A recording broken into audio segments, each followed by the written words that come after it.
A Ghost by Lafcadio Hearn. 1. Perhaps the man who never wanders away from the place of his birth may pass all his life without knowing ghosts, but the nomad is more than likely to make their acquaintance. I refer to the civilized nomad, whose wanderings are not prompted by hope of gain, nor determined by pleasure, but simply compelled by certain necessities of his being. The man whose inner secret nature is totally at variance with the stable conditions of a society to which he belongs only by accident. However intellectually trained, he must always remain a slave of singular impulses which have no rational source, and which will often amaze him no less by their mastering power than by their continuous savage opposition to his every material interest. These may, perhaps, be traced back to the same ancestral habit, be explained by self-evident hereditary tendencies, or perhaps they may not, in which event the victim can only surmise himself the imago of some pre-existent larval aspiration, the full development of desires long dormant in a chain of more limited lives. Assuredly, the nomadic impulses differ in every member of the class, take infinite variety from individual sensitiveness to the environment, the line of least resistance for one being that of the greatest resistance for another. No two courses of true nomadism can ever be wholly the same. Diversified of necessity, both impulse and direction, even as human nature is diversified.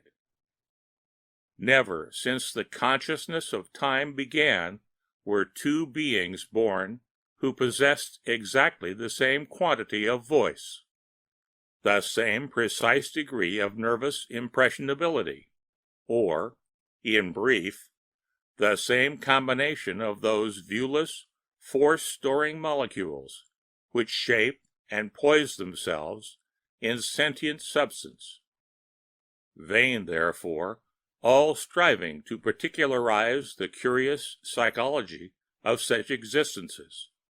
At the very utmost, it is possible only to describe such impulses and perceptions as nomadism.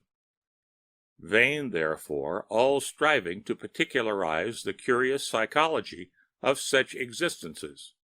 At the very utmost, it is possible only to describe such impulses and perceptions of nomadism as lie within the very small range of one's own observation.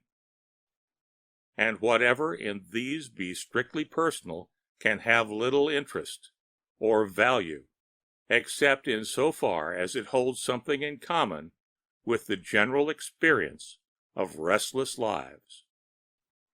To such experience may belong, I think, one ultimate result of all those irrational partings, self-wreckings, sudden isolations, abrupt severances from all attachment, which form the history of a nomad. The knowledge that a strange silence is ever deepening and expanding about one's life, and that in that silence there are ghosts. 2. Oh, the first vague charm, the first sunny illusion of some fair city, when vistas of unknown streets all seem leading to the realization of a hope you dare not even whisper, when even the shadows look beautiful, and strange facades appear to smile good-omened through light of gold. And those first winning relations with men while you are still a stranger, and only the better and the brighter side of their nature is turned to you. All is yet a delightful, luminous indefiniteness, sensation of streets and of men, like some beautiful tinted photograph slightly out of focus. Then the slow, solid sharpening of the details all about you, thrusting through illusion and dispelling it, growing keener and harder day by day through all dull seasons, while your feet learn to remember all the asperities of pavement, and your eyes all physiognomy of buildings and of persons, failures of masonry, furrowed lines of pain. Thereafter, only the aching of monotony intolerable, and the hatred of sameness grown dismal, and the dread of the merciless, inevitable, daily and hourly repetition of things, while those impulses of unrest, which are nature's urgings through the ancestral experience which lives in each one of us, outcries of sea and peak and sky to man, ever made wider appeal. Strong friendships may have been formed, but there finally comes a day when even those can give no consolation for the pain of monotony, and you feel that in order to live you must decide, regardless of result, to shake forever from your feet the familiar dust of that place. And, nevertheless, in the hour of departure you feel a pang. As train or steamer bears you away from the city and its myriad associations, the old elusive impression will quiver back about you for a moment, not as if to mock the expectation of the past, but softly, touchingly, as if pleading to you to stay. And such a sadness, such a tenderness may come to you as one knows after reconciliation with a friend, misapprehended and unjustly judged. But you will never more see those streets, except in dreams. Through sleep only will they open again before you, stepping in the elusive vagueness of the first long past day, peopled only by friends outreaching to you. Soundlessly you will tread those shadowy pavements many times, to knock in thought, perhaps, at doors which the dead will open to you. But with the passing of years all become dim, so dim that even asleep you know 'tis only a ghost city, with streets going nowhere. And finally, whatever is left of it becomes confused and blended with cloudy memories of other cities. One endless bewilderment of filmy architecture in which nothing is distinctly recognizable, though the whole gives the sensation of having been seen before, ever so long ago. Meantime, in the course of wandering more or less aimlessly, there has slowly grown upon you a suspicion of being haunted. So frequently does a certain hazy presence intrude itself upon the visual memory. This, however, appears to gain rather than lose in definitiveness. With each return its visibility seems to increase, and the suspicion that you may be haunted gradually develops into a certainty. 3. You are haunted whether your way lie through the brown gloom of London winter or the azure splendor of an equatorial day, whether your steps be tracked in snow or in the burning black sand of a tropic beach, whether you rest beneath the swart shade of northern pines or under spidery umbrages of palm. You are haunted ever and everywhere by a certain gentle presence. There is nothing fearsome in this haunting. The gentlest face, the kindest voice, oddly familiar and distinct, though feeble as the hum of a bee. But it tantalizes, this haunting, like those sudden surprises of sensation within us, though seemingly not of us, which some dreamers have sought to interpret as inherited remembrances, recollections of pre-existence. Vainly you ask yourself, whose voice? Whose face? It is neither young nor old, the face. It is a vapory indefinableness that leaves it a riddle. Its defineity reveals no particular tint.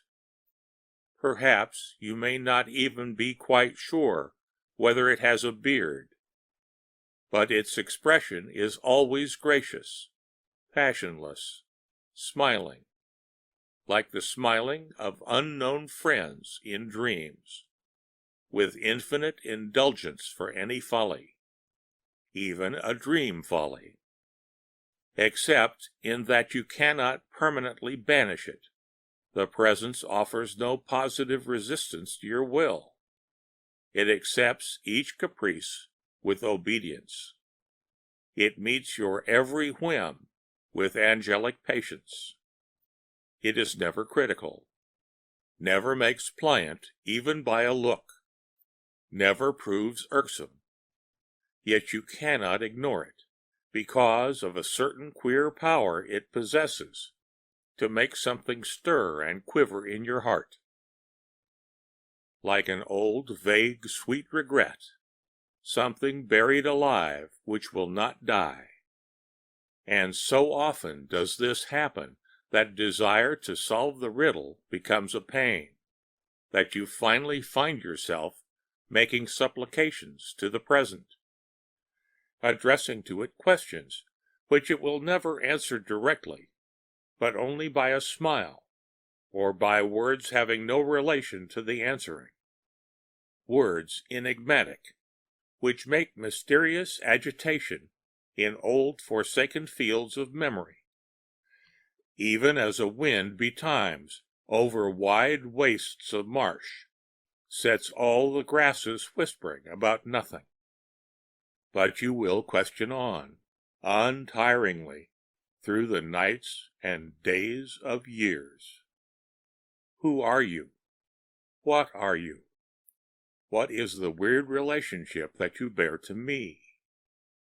All you say to me I feel that I have heard before, but where? But when? By what name am I to call you, since you will answer to none that I remember? Surely you do not live, yet I know the sleeping places of all my dead, and yours I do not know. Neither are you any dream, for dreams distort and change, and you are ever the same. Nor are you any hallucination, for all my senses are still vivid and strong.